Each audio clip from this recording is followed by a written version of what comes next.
जन स्वराज पार्टी में आने का कारण क्या था आपका? सबसे पहले तो शंभू कुमार गोस्वामी जी, मैं आपका आभार और धन्यवाद व्यक्त करता हूँ कि आपने अपने न्यूज़ चैनल में मुझे मौका दिया अपनी बातों को रखने का, पार्टी की बातों को रखने का, जन स्वराज की जो विचारधारा है उसको रखने, उसके लिए सबसे पहले मैं आपको धन्यवाद देता हूँ। धन्यवाद। जैसा कि आपने पूछा कि जन स्वराज पार्टी में आने का क्या कारण था।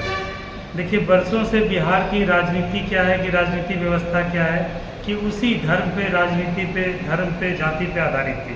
अभी क्या है कि हमारे राज्य में, हमारे विकसित बिहार की संकल्पना लिए हुए एक नई पार्टी प्रशांत किशोर जी के द्वारा बनाई गई है, जन स्वराज पार्टी, जिसकी विचारधारा सबसे अलग है। हमारे पार्टी में क्या है कि बेरोजगारी पे बात होती है, गरीबी पे बात होती है, पलायन के मुद्दे बात होती है, उद्योग धंधे पे बात होती है, जनसंख्या को कैसे विकसित बिहार के लिए तैयार किया जाए, कौशल विकास करके कैसे हम बेहतर बिहार का निर्माण करते हैं, इन सब मुद्दों पे बात होती है जन स्वराज पार्टी में। और यही सब विचारधारा सोचकर मैं क्या है प्रशांत किशोर जी की पार्टी से काफ़ी प्रभावित हुआ और इस प्रकार से एक बेहतर विकास करने के लिए, बेहतर बिहार निर्माण करने के लिए मैं अब क्या है कि पार्टी में जुड़ के जन स्वराज पार्टी में जुड़ा हूँ।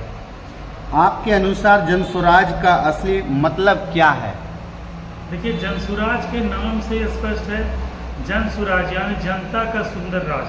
आपने पढ़ा होगा, देखा होगा कि हमारे यहाँ स्वराज की कल्पना की गई थी और वह स्वराज क्या है कि जन स्वराज में तब्दील हो गया, मतलब जनता का एक सुंदर राज। और यही हमारे पार्टी का विचारधारा है कि किस प्रकार से हम लोग जनता का सुंदर राज करें और यही जन स्वराज का मतलब है। क्या जन स्वराज पार्टी जातिवाद और सांप्रदायिक राजनीति से उठकर काम करेगी? बिल्कुल, जैसा कि आप लोग जानते हैं, बिहार में क्या है कि मूल रूप से जन स्वराज पार्टी का उदय होने का मुख्य कारण यही है। बिहार एक क्या है कि काफ़ी प्राचीन समय से काफ़ी विकसित भूमि रही है। यहाँ शिक्षा के क्षेत्र में यहाँ पे क्या आर्यभट्ट जैसे विद्वान हुए, नालंदा विश्वविद्यालय जैसे हुए, विक्रमशिला विश्वविद्यालय जैसा क्या शिक्षा केंद्र हुआ और कई सारे यहाँ पे हुए। और आधुनिक भारत में भी देख रहे हैं, गांधी जी ने पद यात्रा यहीं से शुरुआत की थी, राजेंद्र प्रसाद यहीं से हुए। अब क्या है कि अगर बिहार को विकसित करना है, बिहार को बेहतर करना है, तो हमें क्या है कि इसी मार्गदर्शन पे बिहार को लेके जाना है। तो मुझे पूरा विश्वास है कि इस आधार पे हमारी पार्टी उठ के काम करेगी, जाति धर्म से ऊपर उठ के काम करेगी और एक विकसित बिहार, एक नया बिहार का मॉडल तैयार करके पूरा विश्व में, पूरा देश दुनिया में एक क्या है कि नया परिकल्पना का विकास करेगी। क्या आपने अपने क्षेत्र का दौरा किया और पंचायत स्तर से लेकर वार्ड स्तर तक समस्या सुन रहे हैं? जी शंभू गोस्वामी जी, काफ़ी अरसे से, जब से मैंने पार्टी ज्वाइन किया है जन स्वराज पार्टी, फिलहाल तो अभी नाथनगर विधानसभा के क्षेत्र में देख रहा हूँ, इससे इतर भी मुझे जहाँ जन स्वराज पार्टी बोलती है, निर्देश देती है, मैं जाता हूँ हर जगह।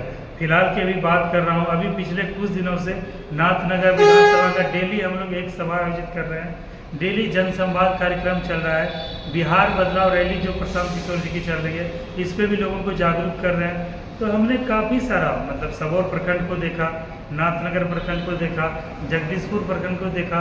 यहाँ पे क्या है कि कई सारी समस्याएं अभी भी व्याप्त है। आज़ादी के इतने वर्ष हो गए, उसके बाद वही समस्या है। सबसे बड़ा समस्या क्या है? आधारभूत संरचना का अभाव। हमारे यहाँ देखिए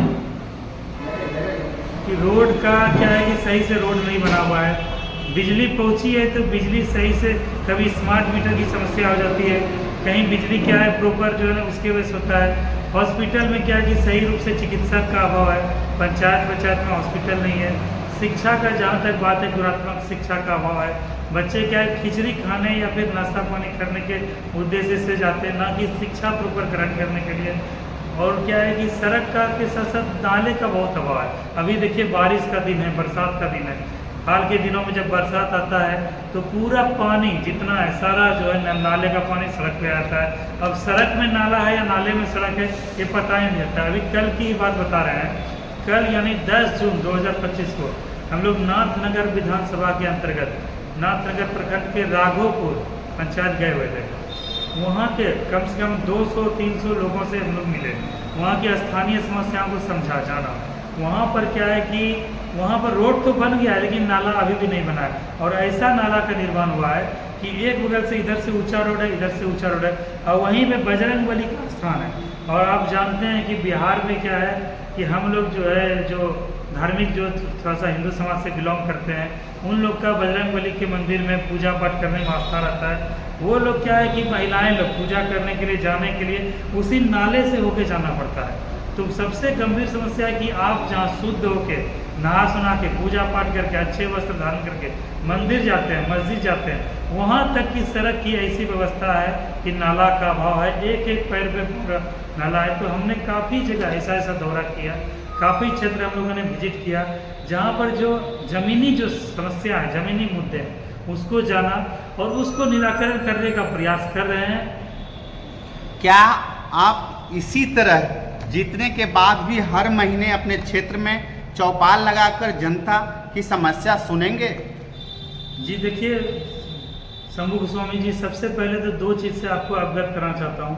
सबसे पहले तो हमारी जो पार्टी है जन स्वराज पार्टी, आप पिछले 2.5-3 साल से देख रहे होंगे, हमारे जो संस्थापक हैं आदरणीय प्रशांत किशोर जी हैं, लगातार जन जन यात्रा कर रहे हैं, बिहार बदलाव यात्रा कर रहे हैं। उसके बाद क्या है कि फिर से जो है एक नया यात्रा बिहार बदलाव यात्रा के क्रम में भी छपरा पहुँचे हुए हैं। मतलब पिछले 2.5 दिन से लगातार जो है वो जुड़ रहे हैं, लोगों से जुड़ रहे हैं, आम आदमी से जुड़ रहे हैं और उनकी समस्या सुन रहे हैं। तो ये पार्टी के तौर पे हमारे जो वरिष्ठ जो अभिभावक हैं वो भी कर रहे हैं, उन्हीं का अनुसरण हम लोग करते हैं। और जहाँ तक बात है, चूँकि आप भी जानते हैं कि मेरा एक राजनीतिक सामाजिक बैकग्राउंड रहा है। मेरे पिताजी पूर्व जिला परिषद सबौर दक्षिणी थे, स्वर्गीय मणिकांत मित्रा, काफ़ी क्षेत्र में सक्रिय भी रहते थे।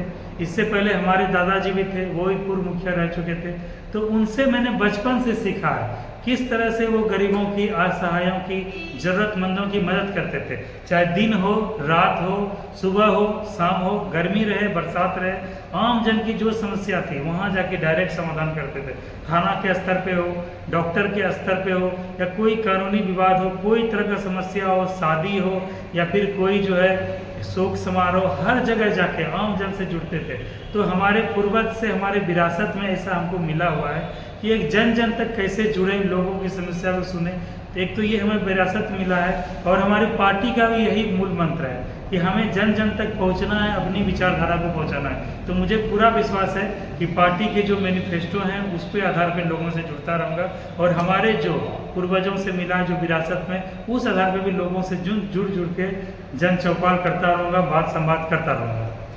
क्या शिक्षा, स्वास्थ्य और सड़क की स्थिति सुधारने के लिए क्या योजना आपने बना रखा है?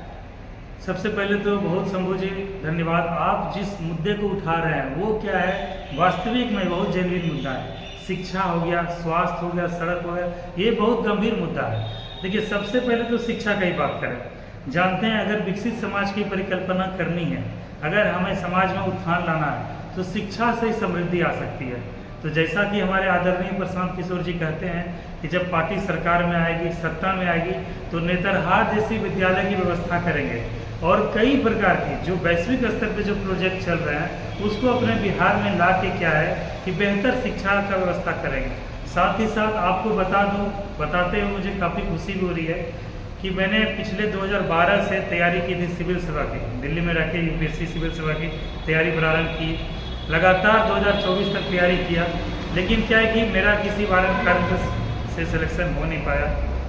तो वहाँ से क्या है, जब मैं बिहार आया, एक दुर्घटना मेरे साथ घटित हो गया, उस पर बाद में कभी जाएंगे। तो मैं जब बिहार आया तो मेरे सामने सबसे बड़ी समस्या यही थी कि मैं बिहार में अपना योगदान क्या दे सकता हूँ। तो मुझे ऐसा लगा कि क्यों न शिक्षा से जुड़ के, समाज को सशक्त करके, उसको क्या है अपने मंजिल पहुँचा के एक मैं समाज में अपना योगदान दूँ। तो पिछले 3 साल से मैं भी एक शिक्षक की भूमिका निभा रहा हूँ। सबौर में टॉपर्स अकेडमी नाम से कोचिंग संस्थान पढ़ाता था, भागलपुर में अर्जुन IAS अकेडमी है वहाँ पढ़ाता था, और अब लैलक में भी एक प्रयाग बाबू पाठशाला है, वहाँ भी मैं बच्चों को पढ़ाता हूँ। तो ओवरऑल मुझे यही कहना है कि एक राजनेता तो चलिए ठीक है, एक कम से कम एक अच्छा शिक्षित व्यक्ति को एक सभ्य समाज के निर्माण के लिए शिक्षा से जोड़ के एक बेहतर कल के निर्माण में योगदान देना चाहिए। मैं व्यक्तिगत तौर पे भी एक शिक्षक होने के नाते समाज को शिक्षित करने का प्रयास कर रहा हूँ और हमारी पार्टी की भी संकल्पना है कि बेहतर शिक्षा, गुणवत्तापूर्ण शिक्षा, नालंदा विश्वविद्यालय, विक्रमशिला विश्वविद्यालय जिसकी तूती बोलती थी, जिससे क्या है कि विदेश से भी, बाहर से हमारे देश में, हमारे राज्य में पढ़ने आते थे। हमें क्या है, इस प्रकार का एक शैक्षणिक संस्थान, एक शैक्षणिक पटल का निर्माण करना है, नेतरहाट जैसी शैक्षणिक व्यवस्था बनाना है। तो मुझे पूरा विश्वास है कि शिक्षा क्षेत्र में भी क्रांतिकारी परिवर्तन आएगा। साथ ही साथ स्वास्थ्य के क्षेत्र में भी देख रहे हैं लगातार पार्टी और जितने वरिष्ठ जन हैं, हमारे टीम में कई सारे डॉक्टर भी हैं, बड़े बड़े डॉक्टर हैं, वो लोग भी क्या है कि हेल्थ कैंप लगा के चेकअप करके क्या है कि एक स्वस्थ समाज का निर्माण में अपना योगदान दे रहे हैं। साथ ही क्या है, सड़क की समस्या तो सबसे गंभीर समस्या है। बिहार में जानते हैं आधारभूत संरचना कितना हुआ है, हर साल दर साल बाढ़ आके रोड जो है टूट जाता है। तो हमें बाढ़ को भी रोकना है, सड़क भी बेहतर करना है। तो मुझे पूरा विश्वास है, मुझे पूरा उम्मीद है कि सरकार जब हमारी गठित होगी, नव सरकार बनेगी, तो सड़क, स्वास्थ्य, शिक्षा, इस बुनियादी जो समस्या है इसको उजागर करके हम लोग इस पे पूर्ण रूप से तटस्थ होकर काम करेंगे। राजनीति में आने का उद्देश्य क्या, सेवा या सत्ता? देखिए, ये तो बात सही है, हर सिक्के के दो पहलू होते हैं, ठीक है, एक चित्त एक पट। देखिए, ये तो कहीं ना कहीं आप देखते आ रहे हैं, परंपरागत राजनीति जो हमारे समाज में चलती आ रही थी, उनको क्या एक सत्ता की हनक होती है, एक सत्ता की भूख होती है। लेकिन हमें क्या है, प्रशांत किशोर जी की विचारधारा, बाबा साहब भीमराव अम्बेडकर साहब की विचारधारा, महात्मा गांधी जी की विचारधारा, उसी से प्रेरित होकर हमारी जन स्वराज पार्टी बनी है। और हमारा मूल मकसद क्या है, सेवा। हम जन जन तक की समस्या का कैसे समाधान कर सकते हैं, एक विकसित बिहार से लेकर विकसित देश की कल्पना कैसे कर सकते हैं, उसके लिए हमें सत्ता में सेवा के माध्यम से अगर हम लोग जाएं तो हम लोग बेहतर विकास, बेहतर समाज का निर्माण कर सकते हैं। तो हमारी पार्टी और हम और जितने जन स्वराज के जितने भी हमारे यहाँ पदाधिकारी हैं, जितने क्या है, जितने भी जुड़े हुए सदस्य हैं, सबकी यही आस्था है, सबकी यही भावना है कि हम लोग सेवा भाव से काम करें और जन जन तक उनकी समस्या का समाधान करें और उनकी बातों को उठाकर एक बेहतर समाज का निर्माण करें। अपना परिचय दें। जी धन्यवाद शंभू जी, मेरा नाम सनीज कुमार उर्फ गोल्डन मंडल हुआ। मैं वर्तमान में ग्राम पंचायत लैलक का रहने वाला हूँ। मेरे पिताजी का नाम स्वर्गीय मणिकांत मित्रा हुआ। मेरे पिताजी भी पूर्व जिला परिषद सबौर दक्षिणी रह चुके हैं। और उसके साथ ये तो मेरा व्यक्तिगत परिचय हुआ। साथ ही साथ दिल्ली में रह के मैंने यूपीएससी सिविल सेवा की तैयारी की, सिविल सेवा का मेंस भी दिया और कई सारे परीक्षा भी दिया। अंततोगत्वा मेरा सिलेक्शन वहाँ हो नहीं पाया। उसके बाद से मैं बिहार आके पिछले 3 साल, 3.5 साल से शिक्षा जगत से जुड़ा हुआ हूँ। और एक शिक्षक की भूमिका में क्या है कि समाज को सशक्त करने के लिए बच्चों को लगातार 3 साल से पढ़ा रहा हूँ, कई सारे रिजल्ट भी दिए। तो इस रूप में शिक्षक के रूप में मैं अपनी भूमिका दे रहा हूँ। और अभी क्या है कि पिछले 1.5 साल से मैं पार्टी से जुड़ा हुआ हूँ और पार्टी के विचारधारा को आगे बनाने का प्रयास कर रहा हूँ। पार्टी में किस पद पर आप हैं? जो वर्तमान में जिला की जो कार्यकारिणी सदस्य है उसमें मुझे प्रभार दिया गया है।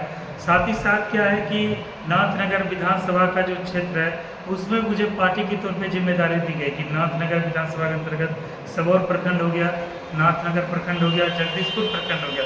इसमें जन जन लोगों से मिलना है, जन संवाद करना है, जन चौपाल करना है, आम लोगों की जो समस्या है उनको सुनना है और उनकी सहायता प्रदान करने के लिए हमें जो वरिष्ठ जो पदाधिकारी हैं उनसे मिलकर उनकी समस्या का हल निकालना है। अभी फिलहाल मेरी जिम्मेदारी नाथनगर विधानसभा तक सीमित है।